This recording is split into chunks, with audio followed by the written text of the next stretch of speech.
presidential speech concerning America's longest war leads off today's news on CNN 10.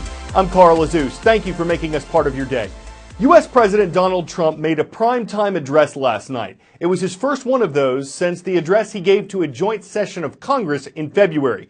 The focus, his administration's strategy concerning U.S. military involvement in Afghanistan. The war there began in 2001 under U.S. President George W. Bush. At that time, Afghanistan was controlled by a militant group called the Taliban. They refused a U.S. demand to hand over the terrorists responsible for the September 11th attacks against America. So an international coalition, a group of countries led by the U.S., launched attacks on Taliban and terrorist targets. The conflict continued into the presidency of Barack Obama. He initially promised a temporary surge, an increase in the number of U.S. troops there, as well as an end to the war by 2014. But 2 years after that, at the end of Mr. Obama's presidency, more than 8,000 American troops were still there, and the Taliban remained a powerful force in the South Asian country. Like his predecessor, Donald Trump initially criticized U.S. involvement in Afghanistan as expensive, and leading up to his presidential run, Mr. Trump said it wasn't in America's national interest. But after becoming president and discussing Afghanistan with his military advisors, Mr. Trump said that he took over a mess and was going to make it, quote, a lot less messy. He used his address last night to explain his strategy for how to do that.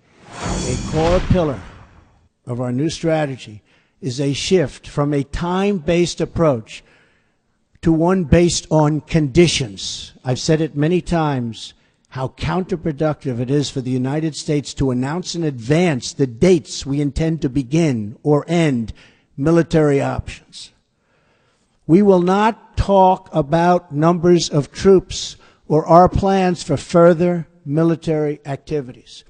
Conditions on the ground, not arbitrary timetables, will guide our strategy from now on. America's enemies must never know our plans or believe they can wait us out. I will not say when we are going to attack, but attack we will. 10-second trivia. Which of these ships was lost in the Pacific Ocean? RMS Titanic, Queen Anne's Revenge, USS Indianapolis, or RMS Lusitania? All of these ships sank in the Atlantic except for the USS Indianapolis.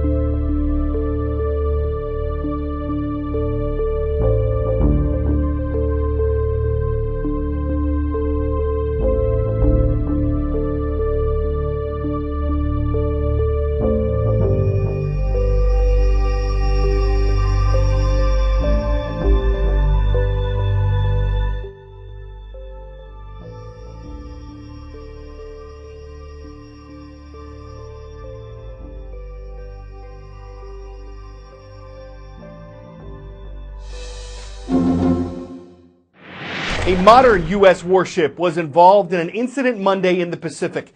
The USS John S. McCain accidentally collided with an oil tanker east of Singapore. The tanker had some damage to its bow, but no one on board was hurt and there was no oil leak. But on the McCain, there was significant damage to the ship's hull. There was flooding in some of its compartments, and 10 American sailors were missing after the collision. Now, the U.S. Navy is facing questions about its readiness. This is the fourth Pacific accident that a U.S. ship's been involved in this year. Yesterday, the Navy ordered an unusual one-day pause in its operations while officials look at leadership, training, procedures, and equipment on American ships in the region. The Navy, like the rest of the U.S. military, has been grappling with budget cuts in recent years. A Navy spokesman says America has enough ships and aircraft available to cover all current missions despite the recent accidents. From sea to sky, the sun and moon put on a spectacular show across America yesterday, shrouding daylight in the spectacle of a satellite's surreal shadow. Millions saw it, but if you didn't, you will not have to wait another 99 years for the next transcontinental total solar eclipse. The next one is only 7 years away in 2024. It's scheduled to start in Mexico and stretch across the central and northeastern U.S. before passing over eastern Canada. Scientists expect that one to last longer, too, for those directly in its path. If you're the sort to support traveling to the stars, though, there's a growing challenge in getting spacecraft into orbit and beyond. We're talking trash. The more we rocket into the heavens, 3, 2, 1, liftoff. the more junk and debris we leave behind, making it more dangerous for our spaceships and our satellites to move around. The good news? We can clean it up. In the heart of Tokyo, just a few miles away from this park, on a quiet street, one company is trying to make space a little safer by making it a little cleaner. Imagine space for a second. It looks something like this, right? Not quite. According to space whizzes like this guy, hi Tim, this is more like it. A world surrounded by broken satellites, old rockets and spaceship fragments, and, well, just junk. You wouldn't believe there are thousands and thousands and thousands of pieces of space debris up there. Over 170 million pieces, according to some estimates. Some are big, others small. Most are really small. The small one is like a paint flex. But don't let size fool you. In space, the smallest thing can have a catastrophic impact. Those flecks move at an average of 40,000 kilometers an hour, and when they hit with the force of a hand grenade. Imagine that times 170 million. Naoko Yamazaki, Japan's second female astronaut, has seen the impact of this stuff firsthand. If the space debris size is bigger than 1 centimeter, Less than a dime. it will go through the structure. So it is a risk. That means dime-sized debris could destroy a spaceship. But junk isn't just a problem for astronauts. It impacts everyone on Earth too. Intelligence gathering, electric grids. Just look at the GPS on your phone. That's why Mickey wants to make space clean again. それをもうどんどん宇宙をきれいにしていかないと我々の生活が脅威となっている存在なんです。Step 1. Map the mess. Agencies like NASA track the big trash. But right now, no one's really looking out for the small pieces. 地球から観測ができなくて、どこにどれぐらいのサイズのデブリがあるのかっていうのが分かってない。While Satellite 1 maps the small stuff, Satellite 2, nicknamed ELSA-D, will sweep up the big stuff. 今考えているのは磁石。Really? Just magnets? Mickey's team will launch the satellite as close to the selected piece of junk as possible. Special cameras and sensors will get even closer, and magnets will do the rest. Then it'll be all programmed to come back to Earth where it will burn up on re-entry. If all goes according to plan, Astroscale will send the first demo sweeper up in 2019. And from there, companies can hire their own ELSA to sweep up whatever might be in their way.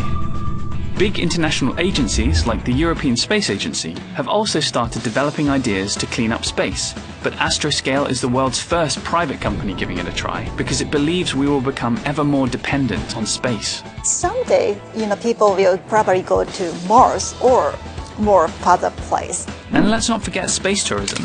But if you want to go to the farther beyond the Earth, we have to clear that crowded area to minimize the risk.